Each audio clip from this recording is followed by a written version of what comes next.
my time. Round by round, I've been trying to build up the drama and the challenge. No, they are 8-1 in the last two finals, and that was against arguably stronger opponents. Certainly one time it was 2 years ago, that Cleveland team. No. It was supposed to be Milwaukee was too deep for the Warriors. Milwaukee couldn't even get past Toronto.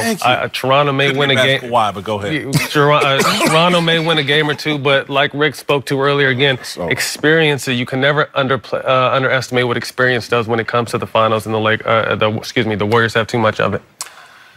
Yeah. Look, did I mention I thought Boston was going to be in this situation? Maybe it's wishful thinking. I think that this can be competitive. I think there is a window into it. I don't expect that KD is going to play in this series. I don't expect that DeMarcus is going to play in this series. There's some question about the health of Andre Iguodala. I don't believe that they can lose another piece. And so if they have to ride their horses heavy and Toronto can just stay in this, I see a window in which it can happen. Now, they're going to have to control the tempo of this game. They're going to have to do what they did to the Bucks in the last four, which is we're not going to play up and down. We're going to play slow. We're going to play isolation, and we're going to be able to pick those matchups that are advantageous and get enough points out of that. It is a tall order, no question about it. And there's some guys that are brand new to this platform. Pascal Siakam is the guy that I'm most interested in seeing can he perform, right? But that said, if you're asking me, is there a possible? I mean, this may be Dumb and Dumber. You know, 1 out of 1,000. Yeah. So you're telling me there's a chance? Anything's possible with Kawhi. It's a possibility, but I doubt it. And I think Draymond too. I think that's the one thing. I think pace is key, and with the young team that hasn't been there, your tendency is to get caught up in what's going on. And with Draymond rebounding the ball and pushing it every single time, it's going to make every player, maybe outside of Kawhi, want to push it right back at them.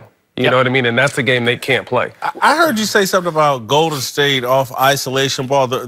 I've gone this morning, I kept going back and forth, but I landed on no.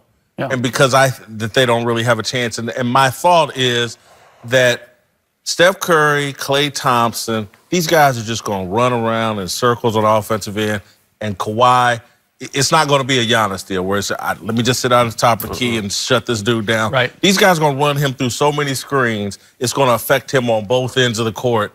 And they're going to be exhausted. What we're losing sight of is this is a 7-game series. So basically, by the numbers, whoever has the greatest margin of error, that means you could go play plan B, plan C basketball and still win. You're going to win 4 games out of those 7.